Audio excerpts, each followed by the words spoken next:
శుక్లాం వరదరం విష్ణుం శశివర్ణం చతుర్భుజం ప్రసన్నవదనం ధ్యాయేత్ సర్వవిఘ్నోపశాంతయే.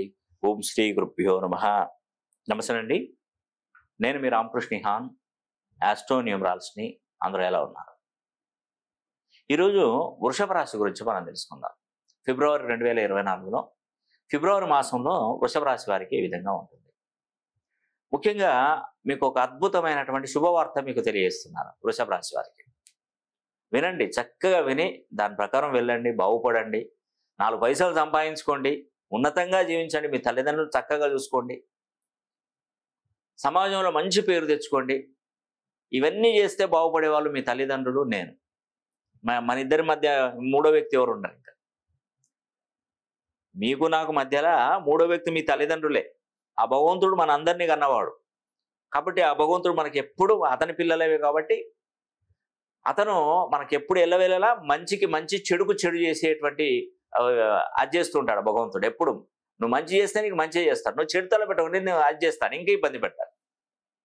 అలా మనకు మంచి రోజులు కూడా వచ్చాయి. 2024 సంవత్సరం వృషభ రాశి వారికి అద్భుతమైనటువంటి శుభ యోగాలు కూడా వీరికి దక్కబోతున్నాయి.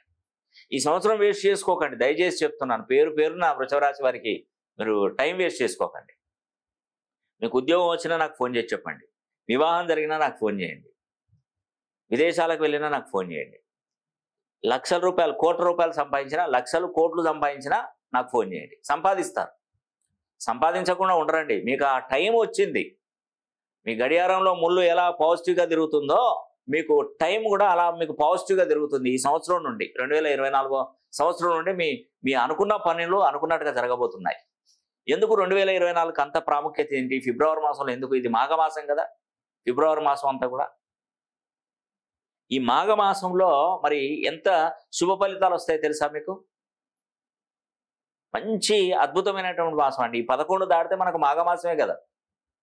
ఫిబ్రవరి మాసం అంతా మాఘమాసం. పుష్యమాసం నుండి మనం మాఘమాసంలోకి ఎంటర్ అవుతున్నాం కాబట్టి ఇదంతా శూన్యమాసం. ఈ 11వ తారీఖు వరకు కూడా ఈ యొక్క పుష్యమాసం శూన్యమాసం అవుతుంది. తర్వాత మాఘమాసంలోకి ఎంటర్ అయిపోయినప్పుడు వృషభ రాశి వారికి 1000 కూడా బలం లభిస్తుందండి. ఇది ఒక అద్భుతమైన శుభ సూచిక. 2024ను మొత్తం కొడితే 8వ నంబర్ వస్తుంది, 24ను కొడితే 6వ నంబర్ వస్తుంది. శుక్రుడు 24వ నంబర్కు శుక్రుడు అధిపతి. కాబట్టి ఇక్కడ వృషభ రాశి భూతత్వ రాశి. ఈ వృషభ రాశికి రాష్ట్రాధిపతి కూడా శుక్రుడే. దీనిలో కృత్తిక 2, 3, 4 పాదాలు, రోహిణి 4 పాదాలు, మృగశిర 1, 2 పాదాలు ఉంటాయి. కృత్తికా నక్షత్రానికి రవి గ్రహపాలకుడుగా ఉంటాడు, అంతే కదా. ఈ కృత్తికా నక్షత్రంలో పుట్టినటువంటి వారు ఆ, ఈ, ఊ, ఏ అనే అక్షరాలతో పేర్లు పెట్టుకుంటారు. అదేవిధంగా మనం చూసినట్టయితే రోహిణి నక్షత్రం ఓ, వా, వి, వు అనే అక్షరాలతో పేర్లు పెట్టుకుంటారు. నెక్స్ట్ మృగశిర నక్షత్రం 1, 2 పాదాలు వే, ఓ, కా, కి అనే అక్షరాలతో పేర్లు పెట్టుకుంటారు.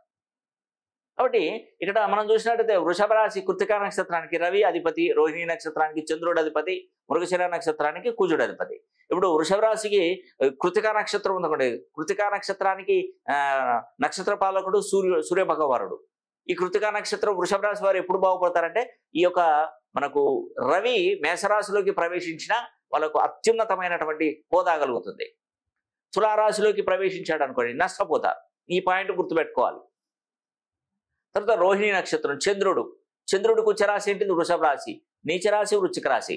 అంటే ఈ రోహిణి నక్షత్రంగా వృషభ రాశిలోకి ఉన్నటువంటి వాడు చంద్రుని యొక్క గమనాన్ని బట్టి, నేను చెప్తున్నాను కదా, ఎక్కువగా వృషభ రాశి వారికి, రోహిణి నక్షత్రం వారికి ఎక్కువగా అద్భుతమైనటువంటి శుభ ఫలితాలు వస్తాయి. ఎందుకంటే వాళ్ళకు ప్రతి నెలలో 2-3 సార్లు అద్భుతమైనటువంటి శుభయోగం దక్కుతుంది, ఖచ్చితంగా దక్కుతుంది. చంద్రుడు తన సొంత ఇంట్లోకి వెళ్ళినప్పుడు అదృష్టయోగం పడుతుంది, వృషభ రాశిలోకి వెళ్ళినప్పుడు అదృష్టయోగం పడుతుంది. అలాగని వృశ్చిక రాశిలోకి వచ్చినప్పుడు ఆ 2.5 రోజులు మీరు ఏ పని మొదలు పెట్టుకోకపోవడమే మంచిది. ఎంత పెద్ద కార్యక్రమం అయినా అది వదిలిపెట్టవలసిందే, అంతేనండి. 100% నేను చెప్పేది అది. కాబట్టి ఈ యొక్క వృషభ రాశి వారికి ఈ ఫిబ్రవరి మాసంలో ఎంతో మంచి శుభ సూచిక అండి. మాఘమాసంలోకి ఎంటర్ అవుతున్నారా లేదా? అవుతున్నారు. అక్కడ నుండి మీ యొక్క జీవితంలో ఒక మంచి మార్పు లభించబోతుంది.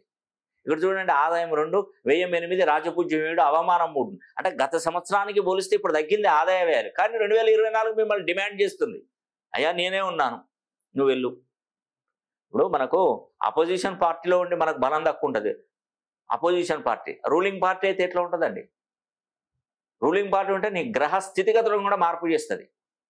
నీకు ఆదాయాలు తక్కువన్నా నీకు ఈ 2024 బాగా కలిసి వస్తుంది కాబట్టి 2024 శుక్రుడు అధిపతి, శని అధిపతి కాబట్టి నేనే ఉంటున్నాను, నీకేం భయం, నువ్వు వెళ్ళు, మంచి జాగ్రత్తగా పని చేసుకుని బాగా సంపాదించుకో, ఉన్నతంగా జీవించని మనకు శుక్రుడే శుక్రాచార్యుల వారే మనకు సెలవిచ్చాడు. ఇంకెందుకండి? అందుకే చెప్తున్నాను, ఒక్కసారైనా మీ పేరును మంచి సంఖ్యావనంలోకి మీరు మార్చుకోండి. ఎంత అద్భుతం తెలుసా? 2024 సంవత్సరం మీకు ఉన్నతమైనటువంటి జీవనాన్ని, జీవన విధానాన్ని, భవిష్యత్తును ఎంతో చక్కగా ఇచ్చేటువంటి సంవత్సరం 2024. అందులో ఫిబ్రవరి మాసం, ఈ జనవరి తర్వాత ఫిబ్రవరి మాసం, మాఘమాసం నుండి మీకు ఒక టైం అనేది స్టార్ట్ అవుతుంది.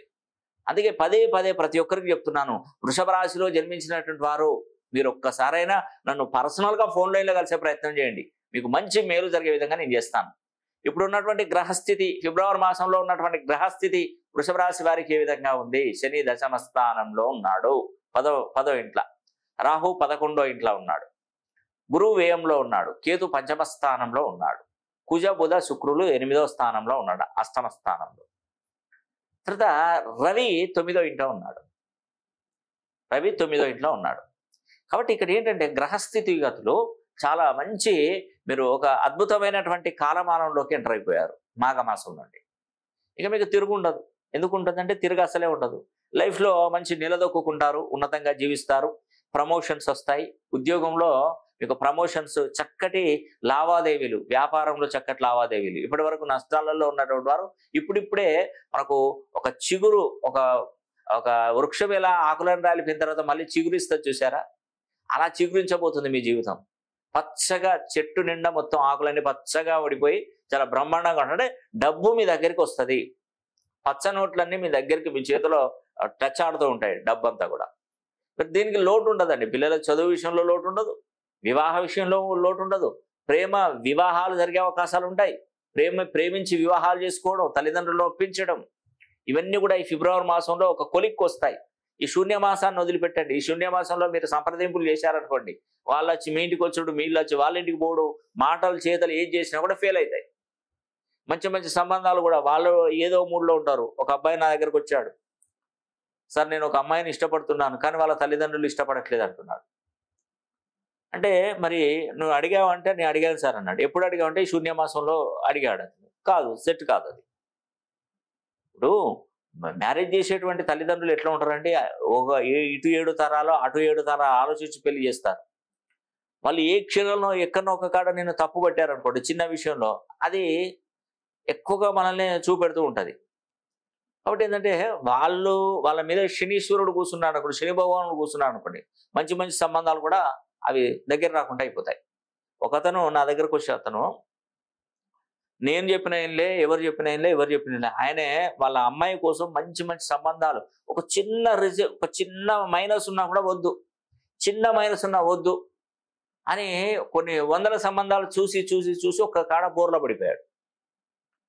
బోర్లో పడిపోయినాక అల్లుడు అమెరికాలో ఉంటాడు, కోట్లు సంపాదిస్తాడు, లక్షలు సంపాదిస్తాడు, తల్లిదండ్రులు ఉన్నతమైన కుటుంబం, తల్లిదండ్రులు వాళ్ళ ఆడబిడ్డలు మంచి వాళ్ళు, వాళ్ళకు అన్ని విధాలుగా బాగుంది, పిల్లోడు మంచి డాక్టరు, అన్ని విధాలుగా బాగుంటుంది అని చెప్పేసి పెళ్లి చేశాడు. పెళ్లి చేసినటువంటి డాక్టర్ అమ్మాయిని అమెరికాకి తీసుకెళ్ళి అతని టార్చర్ కాకపోతే టార్చర్, అంటే డాక్టర్లో కూడా ఇలాంటి క్రూరులు ఉంటారా అని కూడా అసలు ఆయనకు అర్థం కాలేదు. డాక్టర్ అంటే సాఫ్ట్ మెంటాలిటీ, చాలా బాగుంటారు కావచ్చని అబ్బాయిని చూడగానే సౌమ్యంగా అనిపించాడు, మంచిగా ఉన్నాడు, పిల్లోడిని ఎలా చెప్తా అలా వింటాడు, నా కూతుర్ని బాగా చూసుకుంటాడని అనుకున్నాడు. అక్కడికి వెళ్ళిన తర్వాత మహా టార్చరు, విపరీతమైనటువంటి టార్చరు. ఆ టార్చర్ భరించలేక అమ్మాయి ఇండియాకి తిరిగి వచ్చేసింది. ఇండియాకి తిరిగి వచ్చినటువంటి డాడీ ఆమె పడినటువంటి బాధలను చూసి ఆయనకు హార్ట్ అటాక్ వచ్చేసింది. హార్ట్ అటాక్ వచ్చి చనిపోయాడండి. చూడు ఎంత పరిస్థితి, ఎంత అంటే చాలా కొన్ని వింటేనే నాకు కళ్ళకు నీళ్ళు వస్తాయి. అందుకేనండి నేను చెప్పేది అది. మనం పిల్లల్ని కన్నాం, పిల్లల తలరాతను కనలేదు, కానీ ఆ తలరాతను మార్చే శక్తి మనకు న్యూమరాలజీకి, ఆస్ట్రాలజీకి ఉంటుంది. నేను చెప్తున్నాను కదా, నేను ఒక రూట్లో వెళ్తుంటే ఈ రూట్ కాదని ఈ రూటుకు నేను పంపిస్తాను. ఏదైనా వివాహాలు చేసుకున్నప్పుడు, పెళ్లిళ్ళ సంబంధాలు చూసినప్పుడు నాలాంటి వాళ్ళని ఒకరిని నేను ఉన్నాను కదా, ఒకసారి నన్ను అడగొచ్చు కదా, సంప్రదించవచ్చు కదా, ఎవరికి ఎలా ఉంటుంది, ఏంటి, వీళ్ళకి వివాహం చేయాలన్నా వద్దా, చేసుకుంటే బాగుంటుందా, ఫ్యూచర్ లైఫ్ లాంగ్ కలిసి ఉంటారా లేదా, నేను చెప్తాను కదా, మీరు నా మాట లెక్క చేయరు. లెక్క చేయరండి. ఇప్పుడు మంచి సంబంధం ఒక అతను నా దగ్గరకు వచ్చి మంచి సంబంధం అండి, మా పాపకి చాలా అద్భుతమైన సంబంధం అండి, బాగుందని పెళ్లి చేసుకున్నాడు. నేను వద్దని చెప్పాను. చేసుకున్న తర్వాత డిస్టర్బ్ అయ్యారు. చెప్తున్నానండి. అలా భయపెట్టడం కాదు మిమ్మల్ని. నేను ఏం పోయింది, మన దగ్గరకు వచ్చి ఒక మాట మాట్లాడితే ఏం పోయిందంటే చూసి చెప్తారు మీకు. మంచి అయితే మంచి, చెడు అయితే చెడు, వద్దంటే వద్దు. నేను చెప్పేది నా బాధ్యత, తెలుసుకోవచ్చు కదా. అందుకే నేను చెప్తున్నానండి, వృషభ రాశి వారికి 2024 జాక్పాట్ కొట్టే సంవత్సరం మంచి బాగుంటుందండి. బ్రహ్మాండమైనటువంటి లైఫ్ అనేది కూడా తప్పకుండా మీకు అందుతుందని కూడా నేను మీకు ఈ వీడియో ద్వారా తెలియజేస్తున్నాను. ఈ వీడియో కనుక మీకు నచ్చినట్లయితే లైక్ చేయండి, షేర్ చేయండి, కామెంట్ చేయండి. సర్వే జన సుఖినో భవంతు.